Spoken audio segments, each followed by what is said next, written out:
Heisenberg, Tony Soprano, and Logan Roy. What do these three fictional characters all have in common? Well, for one, they all do, morally questionable things, straying a little far from the path of extolling exemplary ethical behaviour. However, there is another quality they all share: their popularity. They are all revered, and all loved, despite their cruel nature. So, how is it that we, the viewer, come to root for, or even sympathise with these evil characters? The answer? Through good writing. Now, before we delve into the ins and outs, a word of warning. Spoilers lie ahead for Breaking Bad, The Sopranos, and Succession. Good writing is, for all intents and purposes, the force behind all emotion that is felt in film. Yes, of course, performances play a role as well. I'm sure anything with Daniel Day-Lewis in will always be at the very least good. But any such performance is always enhanced by skilled writing, because it can really bring to fruition everything the actor has to offer. And I think this applies especially to television shows, much more than it does to film. If you look at most series with distinguished characters, those shows have often had lifespans for many, many years, most of the time with episodes releasing on a weekly basis. And this factor can't be underestimated in its ability to amplify what already exists, because it has a serious effect on the viewer. It establishes a relationship between us and them. Very quickly, they are no longer a character on a show. They are an acquaintance that you see on a weekly basis for prolonged periods of the year, and quite frankly, that makes us develop some level of empathy towards them, even though they may have tried to kill a kid, murder a relative, or even abuse a child. To take something similar, let us look at the Marvel franchise, where some of the characters in those movies have been on our screens now for what is coming up for a decade. But despite this chunk of time, do we have the same level of empathy towards these so-called heroes as we do these seeming villains? No, because Marvel's writing has completely gone down the drain. So, despite prolonged time being a constant between the Marvel franchise and a great television series, there must be something to explain the gap in admiration for the heroes and the villains. And for me, the explanation is good writing. Now let us examine the first reason for why this is so: flawed characters. I think, with this Marvel parallel in mind, good writing makes us empathise and like the bad characters more, because good writing represents reality to some degree, and in reality, we're all flawed. Take Captain America for argument's sake.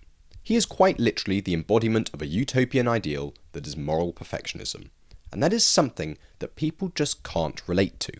They might want to emulate it, but they can't ever associate themselves with that type of character. But when there's a flawed character, an anti-hero if you will, then the admiration for them just grows, because the viewer can see more of themselves in that flawed character than they can ever in the perfect hero. I mean, look at Tony Soprano for example.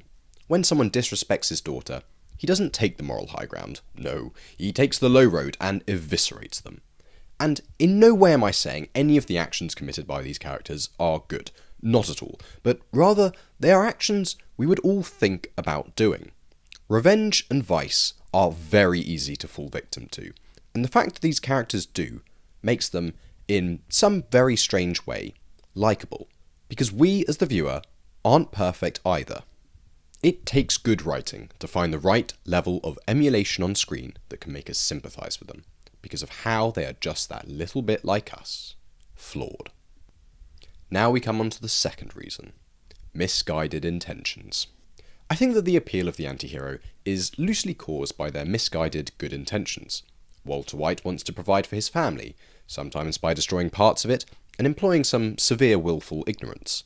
Tony Soprano was somewhat the same, with that classic Italian emphasis on big family. And Logan Roy, well, he just wanted a business that was the biggest and the best. They say the road to hell is paved with good intentions, and this is certainly true for these three characters. It takes some serious, high-quality writing to strike that perfect balance between a character's pursuit of mistaken good intention while still making it appear as if that very action is objectively good. It indicates that there might, just might, be that little bit of good about them, and it's what makes us sympathise with them. Now we come on to the third and final reason: martyrdom. And on that note of hell, I think it's the very fact that these characters will be the likely occupants of that fiery home that makes us sympathise with them. Good writing means not being afraid of killing off your characters. That used to mean something for Game of Thrones, and just look at the effect that had on its audience. Given that Walter, Tony, and Logan all died, it does, in a very peculiar way, make them martyrs. I'm sure that in the case of a counterfactual Walter White, where he was never diagnosed with lung cancer and lived to a ripe old age as a kingpin of the methamphetamine empire, audiences would not view him in quite the fond way that they currently do. It's almost abhorrent, but the same can be said about Logan's recent death in Succession, which merely further exemplifies this. The LA Times headline gave us the notion that he was a real, living person, and not a fictional character loosely based on a real one. The headline alone gave no indication to his many indiscretions. It was almost as if they were intentionally omitted and obfuscated. I don't think it's a step too far to say that there is some serious romanticism going on here. It is almost as if, in death, their many imperfections are wiped away, lost in time as much as a withering corpse, and it is the withering corpse of their characters that makes us feel for them just that little bit. So, these are just my thoughts on why television characters are still so loved despite their true nature. But if you have any thoughts of your own, please leave them in the comments below, and thank you for watching.